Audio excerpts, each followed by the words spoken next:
I never thought I'd be the guy who walked away from a boss who literally built me from the ground up. But when the offer came, I didn't think twice. And that's when everything got ugly. Let me back up. I worked at my first real job out of college for 6 years. 6 years. I started with zero experience and they trained me on everything. My boss was incredible, I'm not gonna lie. He fought for my promotions, got me raises, and in those 6 years my salary doubled. We're talking going from maybe 60,000 to 120,000. That's a lot of money for a kid who didn't know what he was doing. I was loyal, I worked hard, I gave them everything I had. I thought we were even. Then I got an offer from a more prestigious company. Better growth opportunities, better benefits, and a salary that made my head spin.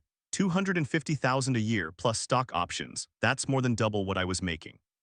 I did the math in my head about 100 times. 250,000. I could pay off my student loans in a year, buy a house, start saving for my kids' college. It was life-changing money. Now I knew my old boss couldn't match that. His salary was probably less than my new offer, that's how crazy this was. So I didn't even ask him to use his political capital to try and keep me. What would be the point? I figured the most respectful thing was to just give my notice, explain my transition plan, and leave clean. No drama, no negotiation. So I walked into his office on a Tuesday afternoon. I sat down across from his desk and I told him straight up, I'm resigning. I've accepted another offer. Here's my plan for the next 2 weeks to make sure everything is handed off smoothly.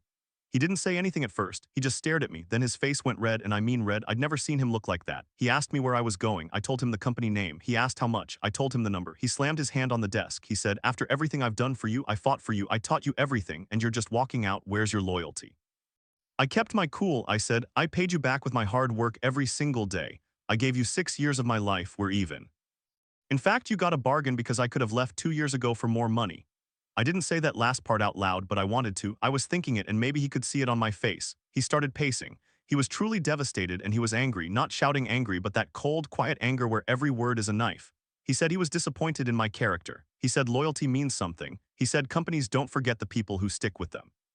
I told him I don't believe in loyalty to a job. I believe in doing good work and getting paid fairly. I've seen people walk out the door after 20 years with a pink slip and nobody shed a tear the morning after. Loyalty is a one-way street. Companies will cut you the second it benefits them. Why should I stay if I have a better opportunity? He didn't have an answer for that. He just shook his head and told me to get out of his office. We stayed professional for the rest of my 2 weeks, but it was cold. No more lunches together, no more mentoring, just silence.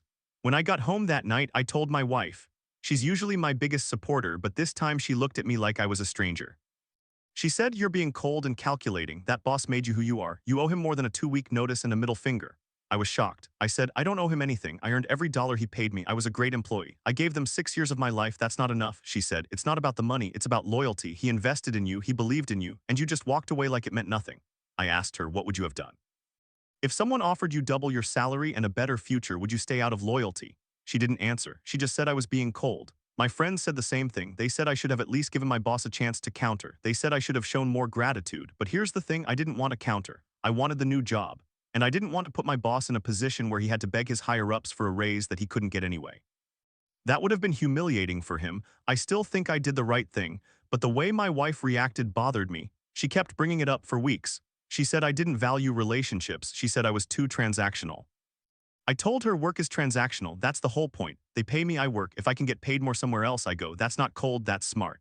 She didn't agree, and for a while it created a weird tension between us, like she was looking at me differently, like she realized this was how I viewed the world. And I couldn't help but wonder, if she thinks loyalty to a job is so important, what does she think about loyalty in a marriage? But that's a whole other story. Now I moved on to the new company. It was amazing. The culture was better, the work was more interesting, and the money was insane. I thought life was great. Until a few months in, when my wife brought up something that made me question everything. She sat me down at the dinner table one night. We had just finished eating. I remember it was a Tuesday again, weird coincidence, and she said, I need to talk to you about something serious. I put down my fork. What's up? She took a deep breath. I think I need a break, not from us, but just, I feel like I missed out on something. I never got to explore before we got married. I was young, I went straight from college to working to marrying you. I feel like I need to find myself. I didn't understand at first. Find yourself? What does that mean? She looked down at the table. I want a hall pass just for a little while to see what it's like to be with other people. I love you, but I need to know if this is really what I want. I stared at her. My heart was pounding, but I didn't scream. I didn't cry. I just sat there frozen. Then a strange calm came over me. I thought about my old boss and his lecture on loyalty. I thought about how she had accused me of being cold and transactional. And I realized she was being transactional too. She wanted a hall pass to test the waters to see if she could do better. But she expected me to wait at home, loyal and faithful, while she figured herself out. I said, okay, if that's what you need, go ahead. She looked surprised. Really? Really, I said. But if you're going to explore, I'm not going to sit around and wait. I'm going to do the same. Fair is fair. Her face changed. That's not what I meant. I need time alone, not an open relationship. You mean you want to sleep with other people, but you don't want me to sleep with anyone else? That's not a hall pass, that's a one-sided open marriage. She got angry. You're being cold again. This is about me needing space to grow. Why do you have to make it about you? I didn't argue. I just got up from the table, walked to our bedroom, and started packing her things, not my things, her things. I put her clothes in suitcases, her toiletries in a bag, her laptop and books in a box. She followed me yelling, "What are you doing? Stop." I said, "You want space, I'm giving you space. You can go stay at your sister's for a while, figure yourself out." She started crying. "You can't just kick me out, this is my home too. You asked for a hall pass," I said. "You want to be with other people. That means you're not committed to this marriage anymore, so why should you stay here? You want to explore, go explore. I'm not going to be your backup plan." She called me cruel, she called me heartless. She said I was punishing her for being honest, but I wasn't punishing her. I was just taking her at her word. If she needed to find herself, she could do it somewhere else. I finished packing, carried her bags to the door, and handed her the keys to her car. She stood there in the hallway sobbing, mascara running down her face. I didn't close the door, I just waited. She said, "You're supposed to fight for me." I said, "I fought for us every day. You're the one who decided to walk away." She left. And I stood in the doorway watching her drive off, and I felt nothing. No anger, no sadness, just emptiness and a strange sense of clarity. That was 3 weeks ago. She's been calling and texting nonstop. She says she made a mistake. She says she doesn't want a hall pass anymore. She says she just wanted to know if I still loved her, and now she knows I don't. I didn't answer. I'm not sure what I'm going to do. But I know one thing: when someone asks for a hall pass, they've already checked out. They just want permission to cheat without guilt, and I'm not going to give that to anyone. Maybe I am cold, maybe that's how God made me, but at least I'm honest about it. I don't believe in loyalty to a job, and I don't believe in loyalty to a marriage that's been put on hold while one person goes out to test the waters. That's my story so far. I don't know if there's a happy ending coming, but I know I did what I had to do. And that's enough for now. But that's not the only story from the American Couple Files. Let me tell you about another marriage that fell apart in a much slower, more painful way. This one involves an ex-wife, a birthday party, and a secret that exploded in front of a 7-year-old boy. It started like this, but that's not the only story from the American Couple Files. Let me tell you about another marriage that fell apart in a much slower, more painful way. This one involves an ex-wife, a birthday party, and a secret that exploded in front of a 7-year-old boy. I'm a 27-year-old guy, and I thought I had it all. I'd been married to my husband, Peter, for 3 years, but we'd been together for 6. He was 37, I was 27. We had a son, Jack, who we adopted after we got married. I loved that kid like he was my own blood. He was 7 years old, smart, funny, and he called me Dad. I thought we were a family. I thought we were solid, but there was always a shadow hanging over us. Peter's ex-wife, Allison, they divorced a year before we met. She was 37, same age as Peter. He was bisexual, and I never had a problem with that. I never had a problem with Allison either, at least not at first. But Peter's family, they were a different story. They were homophobic, plain and simple. Every family gathering, his mother would make comments about how Peter should get back together with Allison, how he was just going through a phase, how a real marriage was between a man and a woman. I gritted my teeth and kept my mouth shut for Jack's sake. But it ate at me. 2 weeks ago, it was Jack's birthday. We went to Peter's hometown to celebrate with his family. I didn't want to go, but Peter insisted. "It's Jack's birthday, he should see his grandparents," he said, so we went. I booked a hotel room nearby because I couldn't stand being in that house for more than a few hours. We drove down on a Saturday morning. Jack was excited. He loved his cousins. I tried to put on a happy face. The party started at noon. His mom had decorated the backyard with balloons and a big banner. There was a cake with dinosaurs on it, Jack's favorite. Everything seemed fine. Then about an hour in, the front door opened and in walked Allison. My blood ran cold. I looked at Peter. He was standing by the grill flipping burgers. He didn't even flinch. He must have known she was coming. His mother had invited her, of course. I wanted to scream, but I looked at Jack laughing with his cousins and I couldn't ruin his day, so I swallowed it. I stayed quiet. I spent the whole afternoon with Jack. We played tag, we opened presents, I helped him blow out the candles on his cupcake. I didn't let my eyes wander to where Allison was sitting next to Peter's mom, sipping wine and laughing. I focused on my son. But then it was time to cut the cake, the big cake. I went to find Peter to tell him it was time. I looked around the backyard, no Peter, no Allison. I asked his sister where he was, she shrugged. Maybe inside. I went into the house. It was quiet. I walked down the hallway toward the bedrooms. The door to Peter's old childhood bedroom was closed. I heard a muffled sound. My heart started pounding, but I told myself I was overreacting. I opened the door, and there they were. Peter and Allison, half naked, clothes on the floor. He was kissing her neck. She was pulling at his belt. They froze when they saw me. I stood there for maybe 5 seconds, not breathing. Then I turned around, closed the door, and walked back to the party. I didn't scream. I didn't cry. I just went outside, smiled at Jack, and said, "Let us cut the cake, buddy."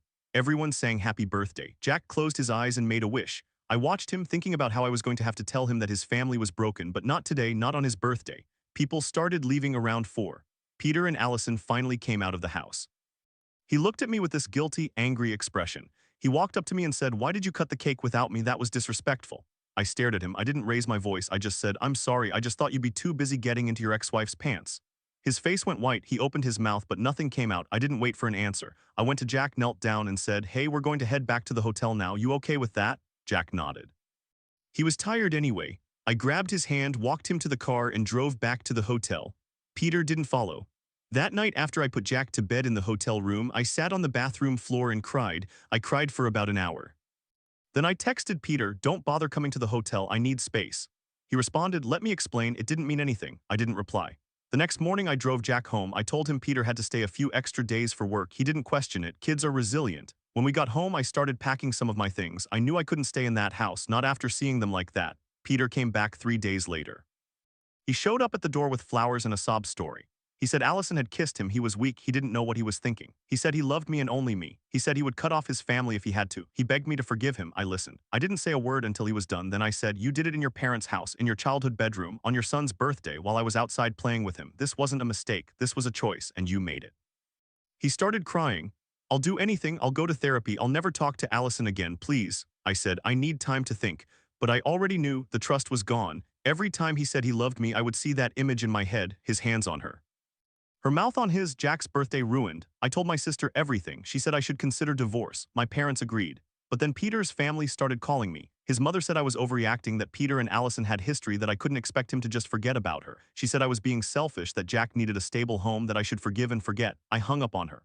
A week later, Peter showed up at my sister's house where I was staying. Looked terrible. He said he had been drinking. He said he couldn't live without me. He said he would sign anything, do anything. I told him to leave. Then Allison contacted me. She said it was a mistake, that she still loved Peter, that she wanted him back. I blocked her number. I felt like I was going insane. I kept thinking about the 6 years we spent together, the adoption, the promises we made. And I kept thinking about how he threw it all away for one afternoon in his old bedroom. Now it's been 3 weeks. I'm staying at my sister's place. Jack is with me part of the time.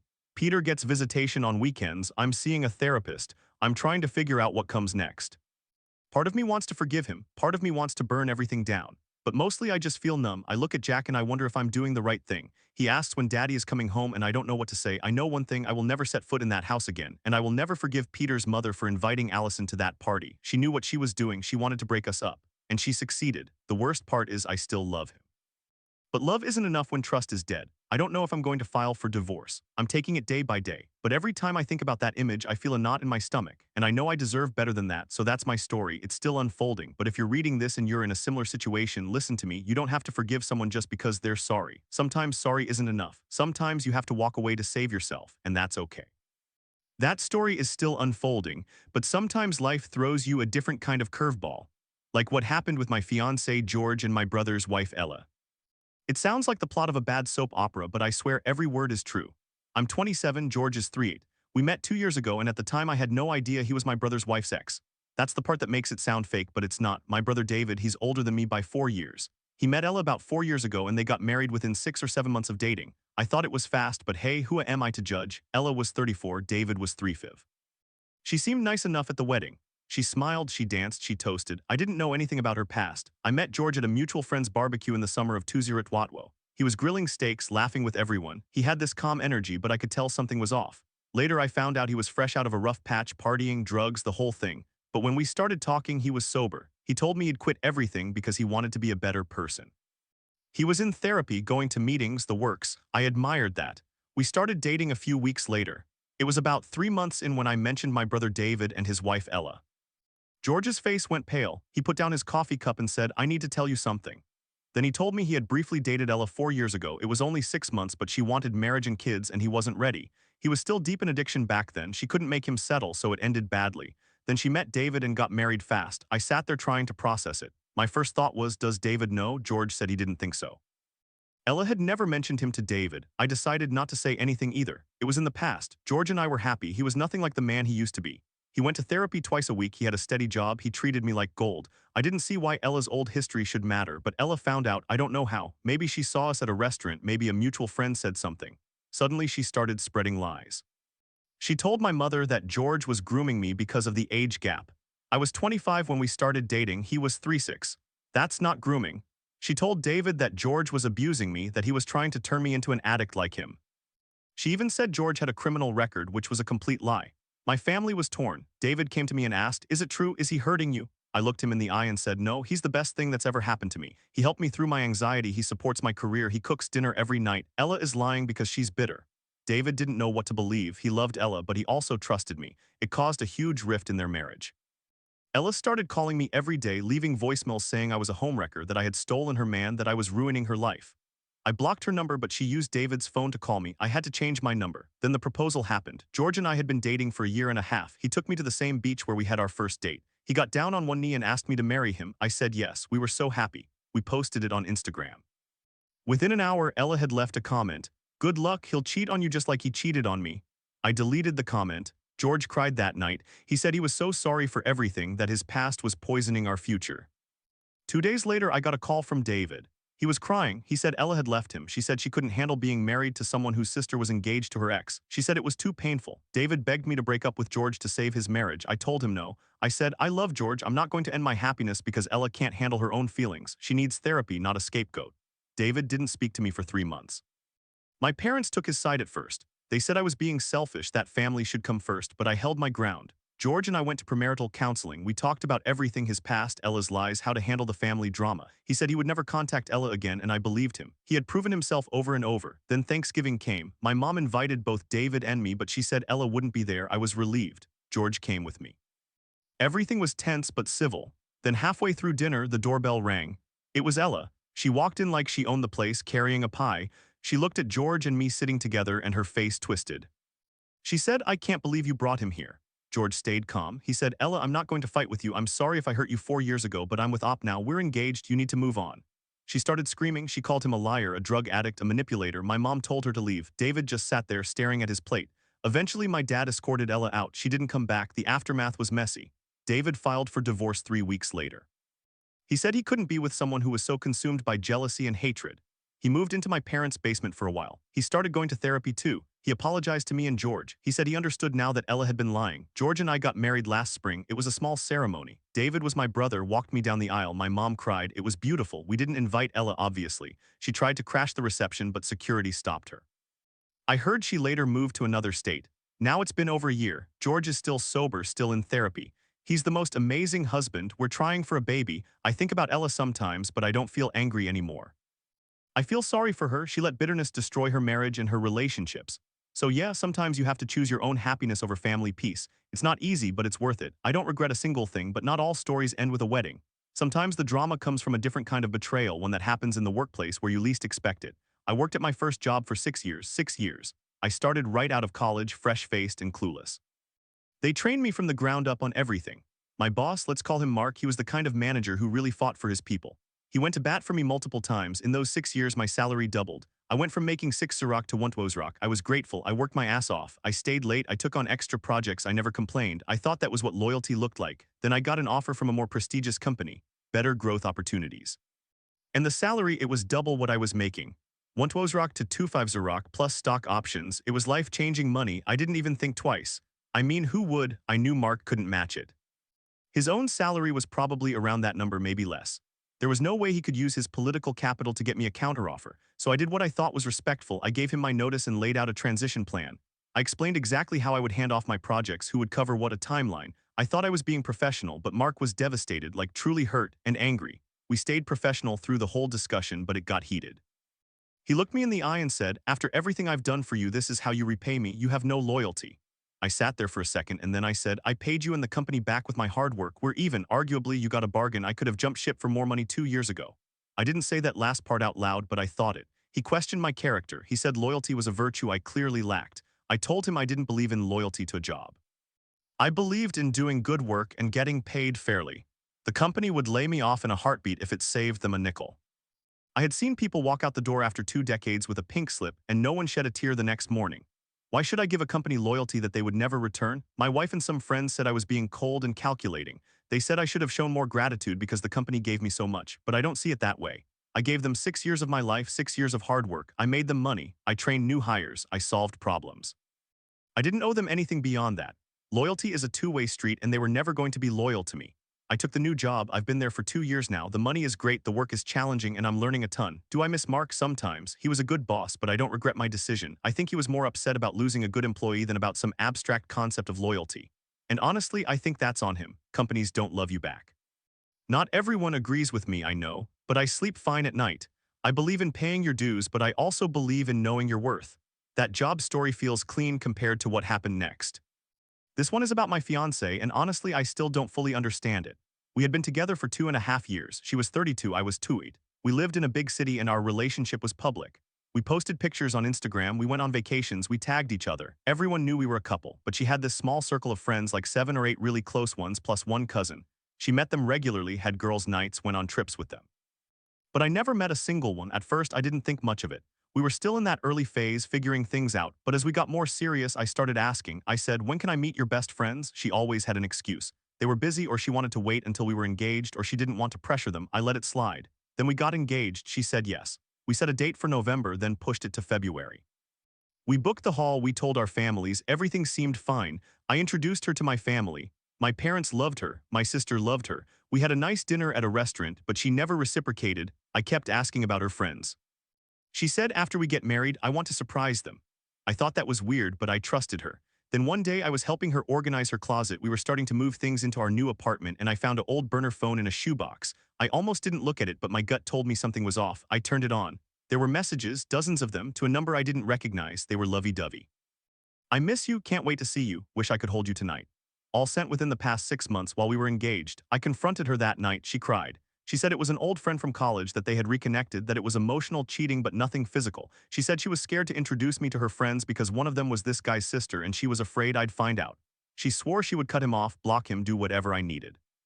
But the trust was gone. I asked to see her phone. She hesitated, then handed it over. I scrolled through her contacts. All her friends were saved with first names only, no last names. When I clicked on one, it was a dead number. She had deleted everything. I asked her to call one of them. She refused. She said I was being controlling. That's when I started digging. I found her old Facebook account. She said she didn't use it anymore, but it was active. I found a group chat with her friends from 20 They were talking about a guy named Raj. They said, "Are you still with him?" And she replied, "No, but he's persistent." That was 2 years before we met. I confronted her again. This time she got angry. She said I was invading her privacy, that I had no right to go through her old messages. I said, "You're hiding something." She didn't deny it. She just said, "I don't want you to meet my friends because I don't trust them not to say something stupid." That was the final straw. I told her I couldn't marry someone who was hiding her past from me. She said I was being unreasonable. I said, "You're asking me to marry you while keeping your entire social circle secret. That's not normal." We called off the wedding. I lost the deposit on the hall. My parents were furious. They said I was overreacting, but I couldn't shake the feeling that there was more she wasn't telling me. A few weeks later, I found out through a mutual acquaintance that she had been in a serious relationship with someone else while we were dating, a guy she had met through her friend group. She had been seeing him on and off for the first year of our relationship. Her friends all knew, they were covering for her. I felt like an idiot, but I also felt relieved. I had dodged a bullet. She tried to come back, said she would change, would let me meet everyone. I said no. I don't want a wife whose loyalty is conditional on secrecy. So now I'm single again, trying to figure out what I want. I know I deserve honesty. I know I deserve someone who isn't afraid to bring me into her world. And I know that if something feels off, it usually is. Trust your gut. It saved me from a lifetime of wondering. After the fiancé disaster, I thought I had seen it all. But this next story, it was a whole different level of family drama. I never thought my sister-in-law would try to destroy my relationship because her ex wanted to marry me instead. But that's exactly what happened. Let me set it up. My name is Doesn't Matter. I was 27 at the time, living in the same city as my older brother David. He had been married for 2 years to a woman named Ella. She was 34. They seemed happy enough, though I never really clicked with her. She was always a little cold to me, but I figured it was just her personality. Then I met George. He was 38, a friend of a friend. We hit it off immediately. He was charming, funny, and he had this intensity that drew me in. But what really impressed me was that he was honest about his past. He told me right away that he used to party hard, did some drugs, had a messy life. But he said he had turned it all around. He quit drinking, quit the drugs, started going to therapy. He was 2 years sober when we started dating. I admired that. It takes guts to rebuild yourself. I supported him through his healing journey and we grew closer and closer. Within 6 months, we were serious. He talked about marriage. He said I made him want to be a better man. I believed him. Then I found out the connection. David and Ella had a dinner party and George came with me as my plus one. When Ella saw him, her face went white. She didn't say anything, but I noticed she avoided him all night. Later, David pulled me aside and said, "Did you know George used to date Ella?" I was stunned. George had never mentioned her. I asked him about it on the way home. He sighed and said, "Yeah, I dated her for about 6 months 4 years ago. It ended badly. She wanted to get married and have kids, but I wasn't in a good place. I was still using. I broke it off and she was furious. She met your brother soon after and they got married in less than a year. I didn't tell you because I didn't want it to be an issue." I understood. People have pasts, but I knew Ella wouldn't let it go. I was right. She started spreading lies. She told David that George was grooming me. I was 25 when we started dating. He was 36. That's not grooming. She said George was abusive, that he was trying to turn me into an addict. She told my parents I was making a huge mistake. She even tried to convince David to forbid me from seeing George. David, to his credit, didn't buy it. He knew Ella was bitter, but she kept pushing. She would send me nasty texts. She called me a homewrecker. She said I was ruining the family. I blocked her, but she used David's phone to call me. I'd hear her screaming in the background during our calls with David. Through all of that, George stayed steady. He never retaliated. He just kept going to therapy, kept working on himself. He proposed to me 6 months after we started dating on the anniversary of his sobriety. He got down on one knee in the park where he had his first sober run. I said yes. Ella went ballistic when she found out. She showed up at my parents' house uninvited, crying, saying George had got me pregnant to trap me. I wasn't pregnant. She said he was going to relapse and destroy my life. My mom started to waver. She asked me to reconsider. My dad stayed neutral, but I could tell he was uncomfortable. I sat my family down and told them everything. The lies Ella had spread, the texts, the phone calls, I showed them the evidence. I said, "If you side with her, I'll understand, but I'm marrying George. He's a good man, he's worked hard to change, and Ella is just angry that he never wanted to marry her." That created a rift. My parents said they needed time. David, though, was my rock. He told me he had noticed Ella's behavior was toxic, and he was thinking about separating. I didn't want to break up his marriage, but I also didn't want to be the reason for more drama. The final straw came at a family barbecue. Ella cornered me in the kitchen and said, "You think you're special, he'll leave you just like he left me. Men like him don't change." I told her to leave me alone. She shoved me. David saw it and pulled her away. She started screaming that I had attacked her. My mom looked at me with doubt. I just said, "I'm leaving. I'm not going to be around someone who lies and shoves me." I walked out. George was waiting in the car. I cried. He held my hand and said, "We don't need them. We have each other." We got married in a small ceremony a few months later. My parents didn't come. David came, but Ella wasn't invited. After the wedding, my parents slowly came around. They saw how happy I was. They saw George being responsible, kind, sober. They apologized for not trusting me. But Ella, she went nuclear. She spread a rumor that I had stolen from her. She told mutual friends that George was a drug dealer. David finally had enough. He served her divorce papers. She tried to fight it, but he had evidence of her lies, texts, recordings. The divorce was finalized last year. David is doing better now. He's in therapy too. He says he was blind to her manipulation. He's grateful I stood my ground. And George and I have been married for 2 years. We have a baby on the way. I'm 30 now, he's 41. Life is good. Ella still sends me nasty messages from burner accounts. I block them. She tried to get my family to ban me from holidays, but my parents told her to back off. They told her she was no longer welcome in their home. She's been cut off completely. I don't feel guilty. I gave her every chance to be civil. She chose bitterness, and I chose my husband. I'd make the same choice every time. Sometimes loyalty isn't about who you owe, it's about who you trust. I trusted George, he earned it, and I'm not sorry for that. But loyalty isn't just about relationships. It's about work too, and I learned that lesson the hard way. I was 24 when I got my first real job out of college. It was a small company, maybe 40 people, and they took a chance on me. I had zero experience. The owner, my boss, was a guy in his 50s named Rick. He trained me from the ground up. I mean, he showed me how to use the CRM, how to run reports, how to negotiate contracts. He fought for my promotions. In 6 years, my salary doubled from 60 to 120,000. I was grateful. I worked hard. I stayed late, came in weekends, did whatever it took. But I also knew my worth. I was good at what I did. I brought in new clients, streamlined processes, saved the company money. When I crunched the numbers, my contribution to the bottom line was easily triple my salary. I wasn't a charity case. I earned every dollar. Then a recruiter reached out about a job at a bigger, more prestigious company. The kind of place that had stock options and a cafeteria with a juice bar. The offer was $250,000 a year plus equity. Double what I made, better growth opportunities, more responsibility. It was a no-brainer. I didn't even think about asking Rick to match. I knew he couldn't. The new comp package was partly stock in the new company, and the salary alone was probably more than Rick's own pay. If I asked him to use his political capital to keep me, it would only put him in a bad position. I figured the most respectful thing was to just give notice and explain my transition plan. I would train my replacement. I would leave everything organized, no drama.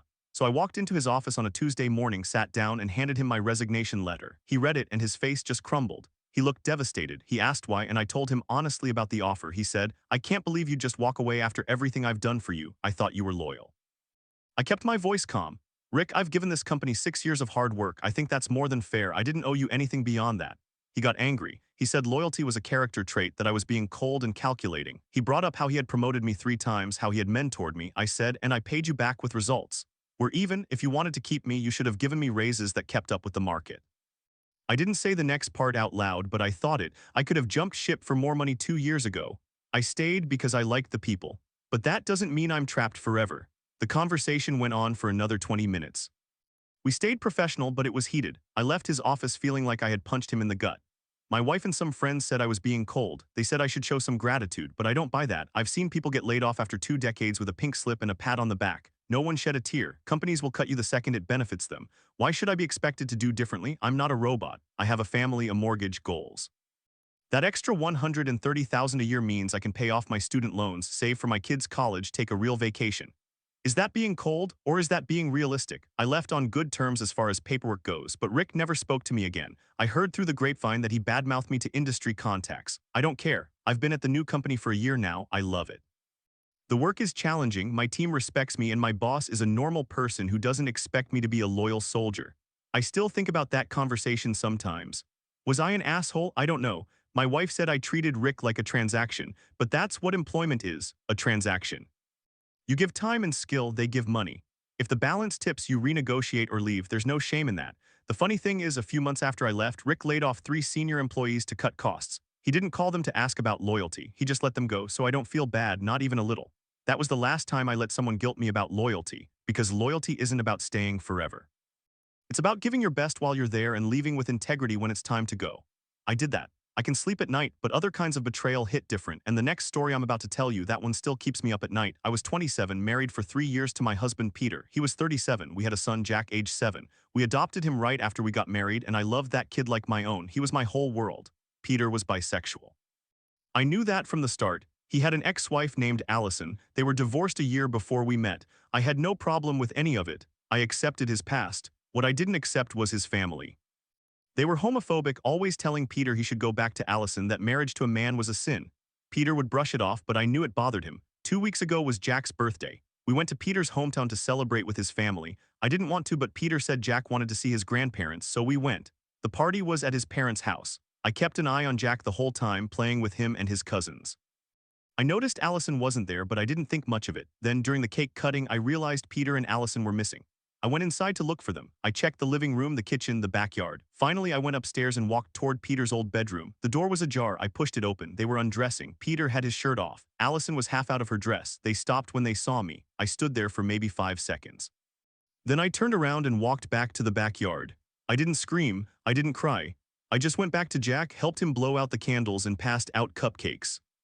Later, when everyone was leaving, Peter came up to me and said I was disrespectful for cutting the cake without him. I looked him straight in the eye and said, "I'm sorry, I thought you were too busy getting into your ex-wife's pants." He went pale. I grabbed Jack and left. At the hotel, I put Jack to bed and called my mom. I was shaking. She said I should leave him, but I didn't know how. I loved Peter, or I thought I did. The next day, Peter showed up at the hotel. He begged.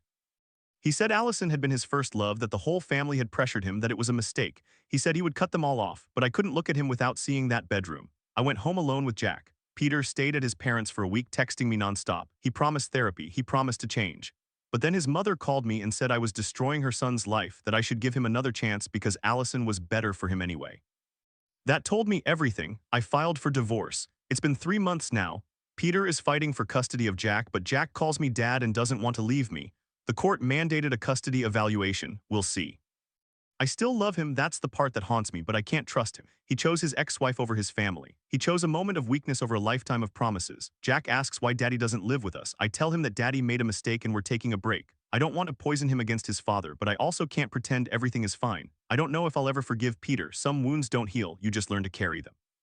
And right now I'm carrying mine with Jack in one hand and my head held high.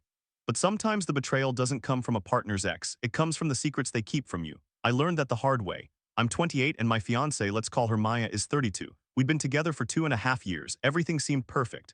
We posted pictures on Instagram from every vacation, tagged each other in cute reels, told everyone we were in a serious relationship. She only had about 7 or 8 real-life friends she met regularly, plus a cousin. I thought that was fine. She was selective. I respected that. We decided to get married this past February. My family loved her. I took her to a nice restaurant to meet my parents, my sister, my grandparents. Everyone clicked. We booked the wedding hall 6 months in advance and she booked one for her side too. That's normal in our culture, separate parties for bride and groom. But there was one thing that bugged me. She never let me meet her best friends, not once. I asked her to introduce me and she always had an excuse. They're busy, they're shy, they don't like meeting new people. I thought maybe she was embarrassed about something, but I trusted her. Then about 3 months before the wedding, I pushed harder. I said, Maya, I'm going to marry you. I should at least meet your friends before we tie the knot. It's weird that I've never even seen a photo of them. She finally agreed to introduce me to one friend. Let's call her Priya. We met at a coffee shop. Priya was quiet, nervous, kept looking at her phone. She barely made eye contact. After 10 minutes, she excused herself to the bathroom and never came back. Maya said she got an emergency call. I let it slide. But then I started noticing things. Maya would get texts late at night and refuse to show me. She'd go out with friends and come home smelling like cigarettes she didn't smoke. I asked her cousin about the friends once and her cousin looked uncomfortable and said, you should ask Maya. So I did. I sat her down and said, I'm not trying to control you, but I feel like you're hiding something. If we're getting married, I need to know who your friends are. She cried. She said she was ashamed. She admitted that her best friends were part of a group she'd met online years ago, a group that had been investigated for fraud. She said she'd been trying to distance herself, but they had compromising information about her.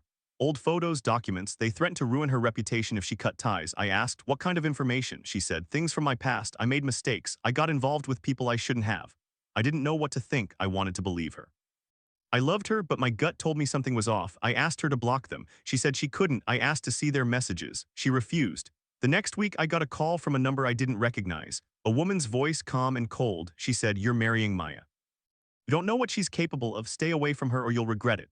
I asked who she was. She hung up. I confronted Maya again. She broke down and told me the truth. She wasn't who she said she was. Her real name was different. She had a criminal record for credit card fraud. Her friends were former accomplices who were still running scams. She had moved cities to start over, but they found her. I was stunned. I didn't scream. I just sat there, staring at the woman I thought I knew. She begged me to stay. She said she loved me, that she changed. But I couldn't unhear that phone call. I couldn't unsee her hiding her phone. I canceled the wedding. I told my family we had irreconcilable differences. My mother cried. My father asked if she cheated. I said no, but it was close enough to the truth. Maya moved out a week later. She sent me long texts saying she was going to therapy, that she would prove she could be honest. I blocked her. I couldn't risk being pulled into her world. I never responded. It's been 6 months. I still think about her sometimes. I wonder if she really loved me or if I was just a safe port in her storm. I'll never know. But I learned something. When someone hides their friends, they're hiding a part of themselves. And that part often comes with a cost you don't want to pay. I've started dating again slowly. I tell myself I'll be more careful next time, but honestly I don't know if I'll ever trust someone that completely again. Not after what I saw, not after the woman on the phone. Some secrets are too big to bury, and some rings are better left unexchanged. I never thought I'd be the reason my sister-in-law got banned from the family. But here we are. My name is Rachel. I'm 27. My fiancé, George, is 38. I met him 2 years ago at a mutual friend's barbecue. He was quiet, kept to himself, but there was something about him. We started talking and I found out he'd been through a lot. Party days, drugs, the whole rock bottom thing. But he was clean when I met him, had been for about 4 months. He told me early on, said he didn't want to hide anything. I respected that. What I didn't know at the time was that George had dated my brother David's wife, Ella, 4 years earlier. David and Ella got married a year and a half after she broke up with George. So when I started dating George, I had no idea he was my sister-in-law's ex. None, and honestly, even if I had known, I wouldn't have cared. What happened between them was in the past, but Ella cared. She cared a lot. When she found out George and I were together, she lost it. She started spreading lies. She told our whole family that George was grooming me. I was 25 when we got together. He was 36. That's not grooming. That's two adults. She said he was abusive, that he was trying to turn me into an addict. She told my mother I was in danger. My mother actually called me crying, asking if I needed to be rescued. I told my mom the truth. George was sober. He went to therapy. He had a steady job. He treated me like gold. My mom eventually believed me, but the damage was done. Ella didn't stop. She started texting me late at night, calling me a homewrecker, saying I stole her life. I blocked her. Then she started calling David, telling him I was sleeping around, that George was only with me for my inheritance. We don't have an inheritance. My parents are middle class. She made things up. I tried to keep the peace. For David's sake, I love my brother. He's always been my protector, but he was stuck between his wife and his sister. He tried to stay neutral, but I could see the strain. Then George proposed. We were at a nice restaurant, nothing fancy, just a quiet Tuesday night. He got down on one knee and asked me to marry him. I said yes. I was so happy. The next Sunday, we went to my parents' house for dinner. David and Ella were there. I walked in with my ring on and Ella saw it. She stared at my hand like it was a snake. She didn't say anything during dinner, but she kept looking at George with this icy glare. After dinner, my mom asked to see the ring up close. I held out my hand and that's when Ella snapped. She said, "You're really going to marry him?" After